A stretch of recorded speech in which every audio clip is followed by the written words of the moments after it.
Global energy markets are on the edge, and the Strait of Hormuz remains the world's most critical oil choke point.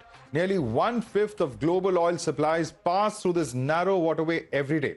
Disruptions and blockades linked to the war have rattled shipping and sent oil prices soaring. But even as Trump claims that the war is virtually won, Washington is now sending out SOS to other nations. The United States wants multiple countries to deploy warships to patrol the Strait of Hormuz, the narrow maritime corridor through which nearly 1/5 of the world's oil trade passes. Trump says countries that rely heavily on this route for energy supplies should help secure it alongside the U.S. Navy. Even as U.S. President Trump urges countries to step in and police the Strait of Hormuz, his call for help is running into resistance across capitals. China has effectively dodged the request, instead calling for an immediate ceasefire and stability in global energy supplies. UK has avoided committing any warships, saying the real solution is to end the conflict altogether. South Korea has not signed on either, saying that it is only carefully reviewing the request. France has distanced its naval deployment entirely, clarifying its mission has nothing to do with policing Hormuz. The United States' request for more countries to participate and send their navy into the Persian Gulf, particularly towards the Straits of Hormuz, hasn't really worked, with several countries denying that particular request. What does this mean, and what can we expect as far as the future escalation possibilities of this war is concerned? Joining us at this point of time is Dr. Robert Pape, who of course is a very, very well-known personality when it comes to national security in the United States. Many thanks for speaking to Times Now, Dr. Pape. You've spoken of America's escalation trap in this war, its strategy of vertical escalation against Iran, as against Iran's horizontal escalation by expanding the theater of conflict across the Middle East. Which will trump the other? Pun intended. So where we stand today is horizontal escalation's winning. We started this war not taking seriously the lashback capability of the enemy, Iran.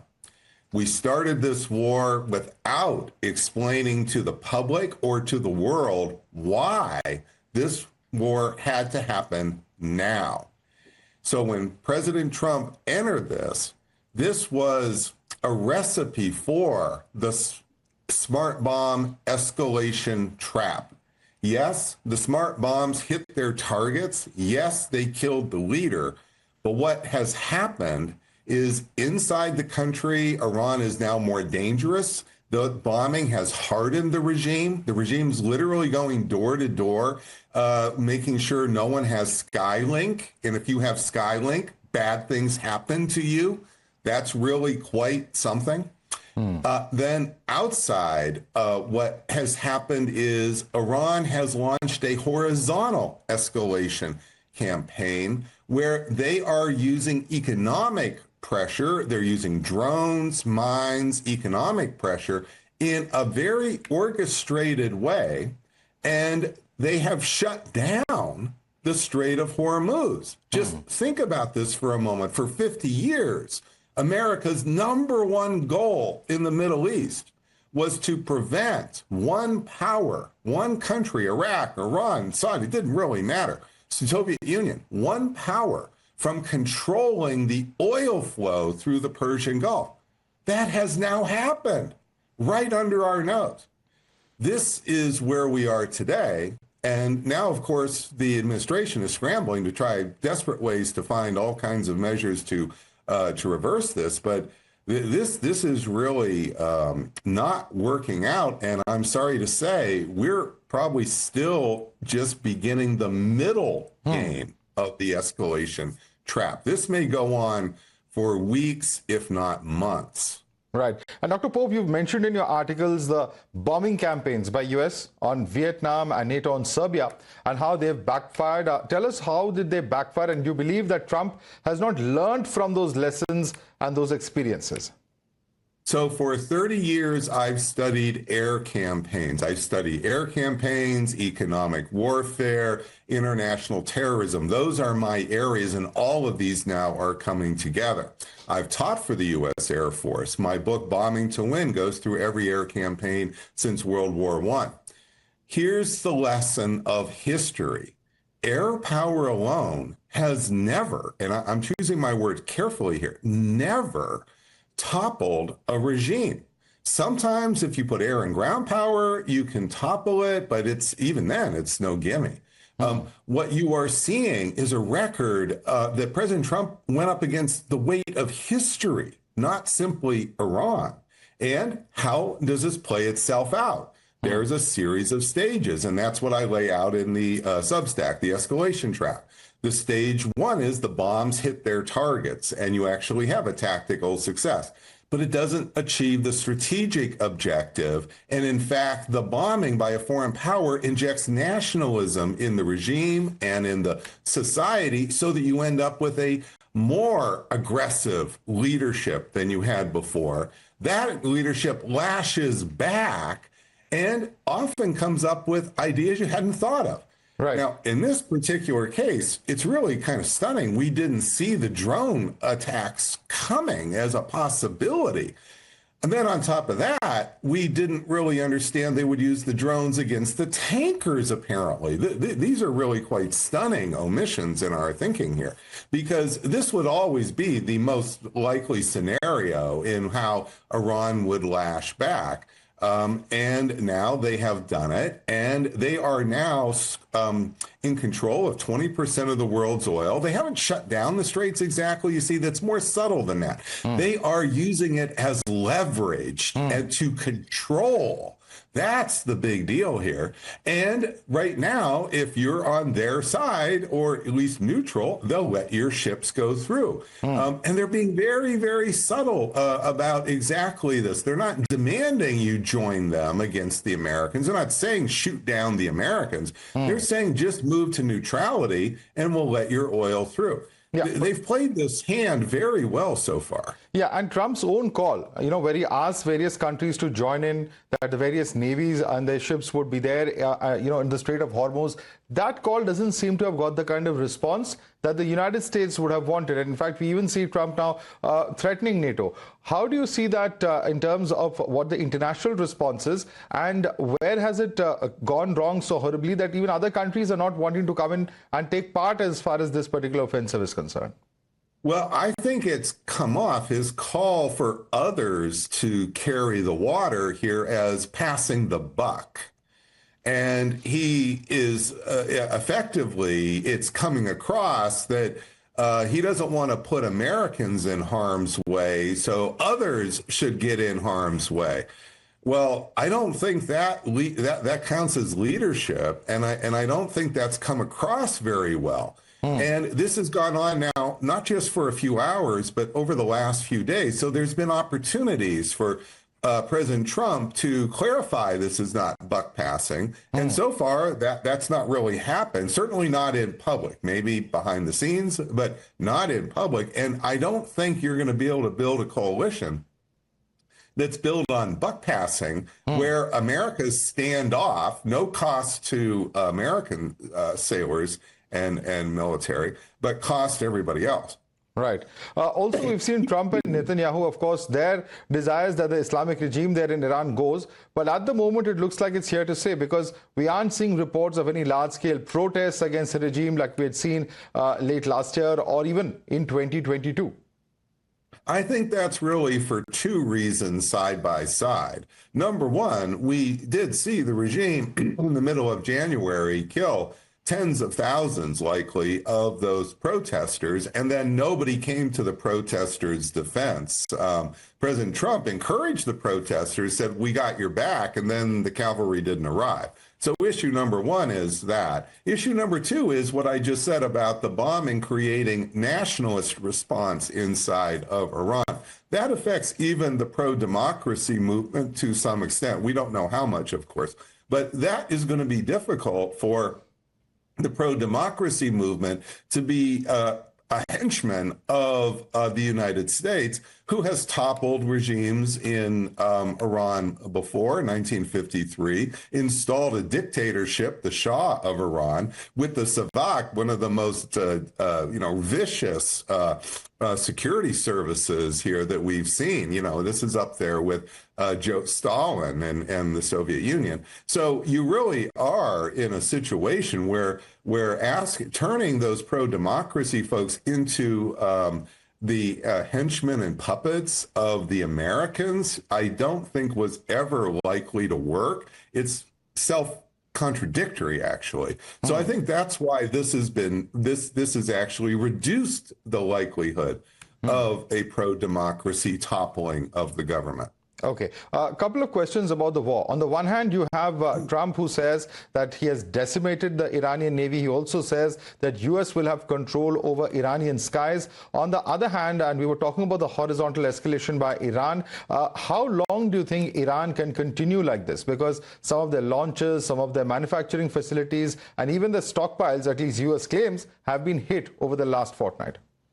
Well, you can see how worthless it has been to destroy the Navy and how worthless it's been to so-called have air superiority because the Americans are not willing to put their Navy in harm's way. So the whole idea here with doing those kind of attacks is you're supposed to destroy the enemy's ability to hurt you. Well, that's clearly not happened in this case. Iran has quite a capability to produce drones. They gave 55,000 drones to the Russians in 2025 for Russia's war in Ukraine. That's 55,000. They have underground factories, underground areas.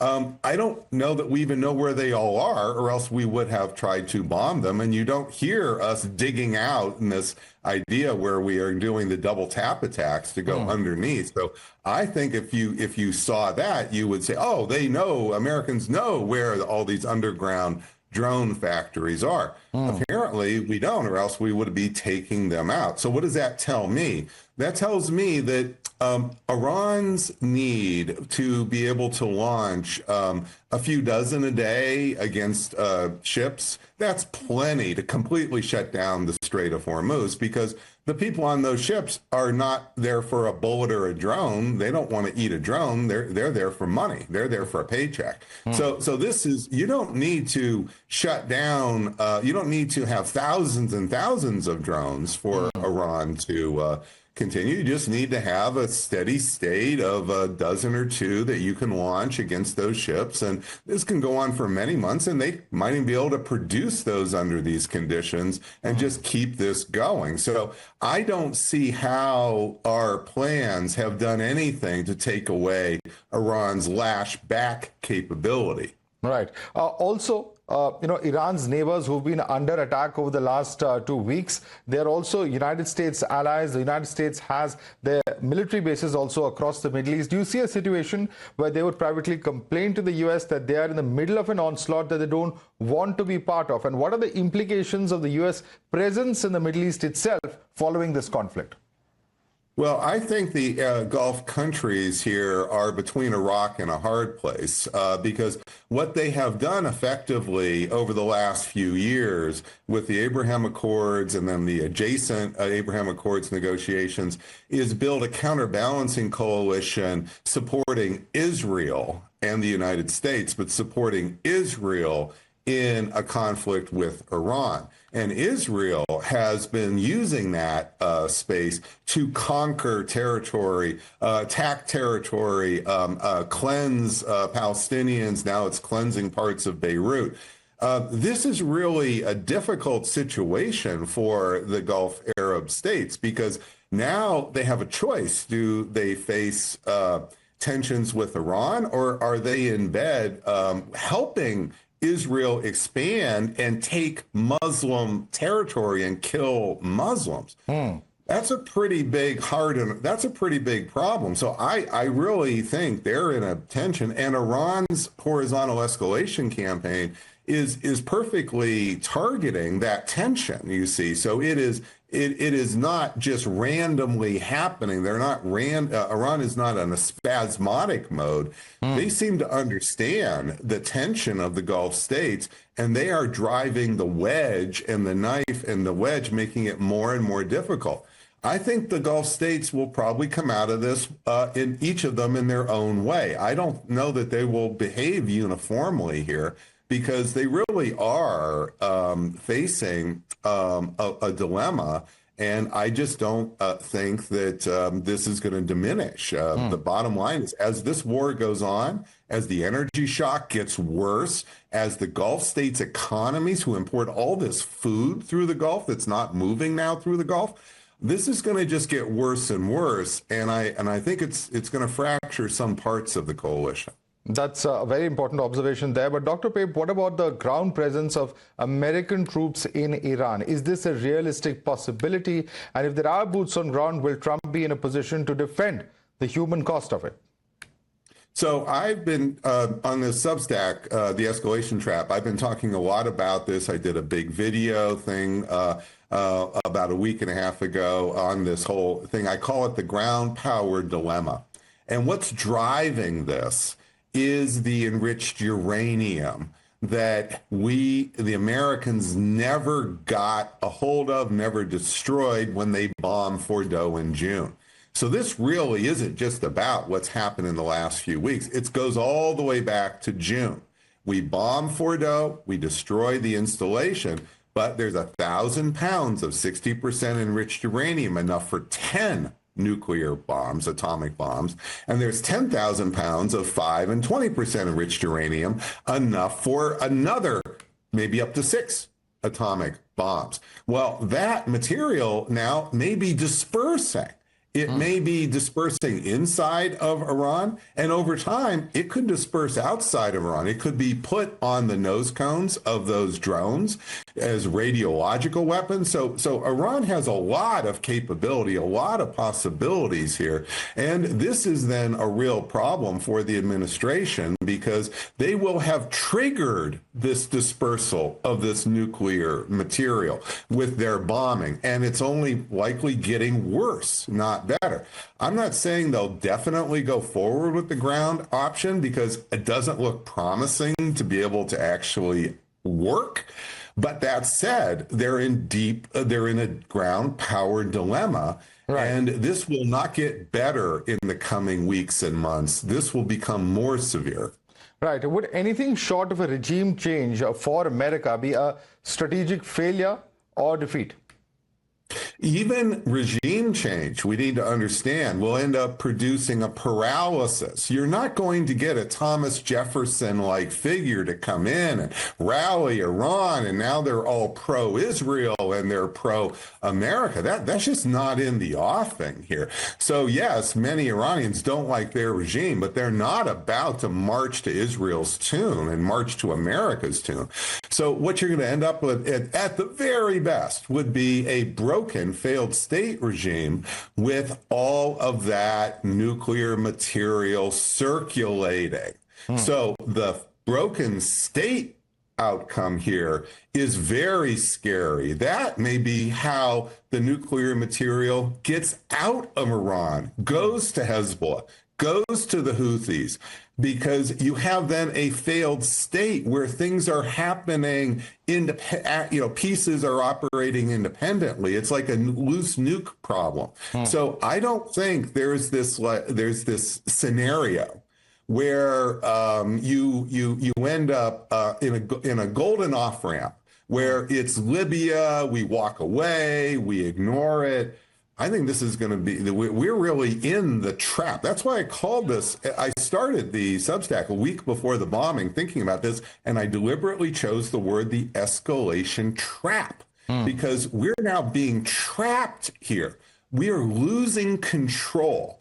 President Trump has lost control. He's trying desperately to regain it, But the people who've got control right now are Iran. And if you break the regime, then you've got a lot of mini pieces with control. Right, Dr. Robert Pape, a security expert and someone who's advised multiple presidents of the United States. Thank you so much for joining us and breaking this down for our viewers. Absolutely.